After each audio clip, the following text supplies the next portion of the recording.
Salut bien-aimés, soyez abondamment bénis. Je fais cette vidéo pour celui-là ou pour celle-là qui croit qu'elle a une vision en elle. Alors je vais parler de la persévérance. C'est quoi la persévérance? La persévérance, c'est l'action de pouvoir résister face à une chose ou à une situation. C'est l'action de user de patience pour poursuivre une vision ou sa vision malgré les difficultés. Bien-aimé, je ne connais pas quelle est ta situation actuellement. Je ne sais pas par quoi est-ce que tu passes.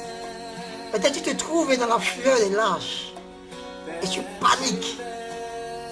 Tu as peur. Tu as des doutes. Bien-aimé, je vais te faire comprendre une chose. C'est que la patience est la clé de toute chose dans la vie. Bien-aimé, tu n'as pas besoin de jalouser ton frère. Tu n'as pas besoin de jalouser ta soeur. Si seulement tu sais être persévérant, sa parole s'accomplira certainement dans ta vie, bien-aimé. Tu n'as pas besoin d'envier l'autre. Parce que lorsque tu sais que tu as une vision en toi, que tu sais que le Dieu que tu sais ne t'abandonnera jamais, bien-aimé, tu demeures dans l'assurance. Le plus important ici, ce n'est pas qui a commencé, qui a débuté le premier. Le plus important, ce n'est pas de savoir qui s'est marié en premier, qui a eu un job en premier, qui a eu le travail en premier, qui a réussi le premier. Mais le plus important, c'est qui arrivera le premier. Tu peux bien débuter et finir mal. Qui sait pourquoi est-ce que Dieu ne t'a pas exaucé? Qui sait pourquoi depuis que tu pries, cette vision ne s'est pas encore accomplie? Dieu seul sait, bien-aimé. Tu n'as pas besoin d'envier l'autre. Persévère, bien-aimé. Demeure dans la persévérance.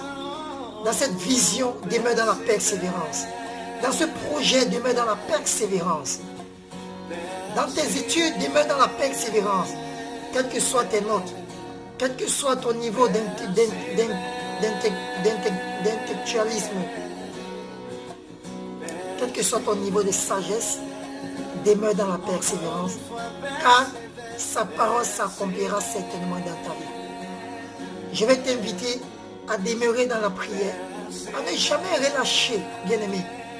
Et aussi, il y a une chose que nous devons comprendre, c'est que la prière nous fortifie. Mais il y a une chose qui doit accompagner la prière pour que nous puissions réussir dans notre vie, c'est le travail. Bien-aimé, la prière sans le travail, c'est comme la prière sans la foi. Sois béni et que le Seigneur te donne la révélation de cette parole qui vient de sortir. Shalom.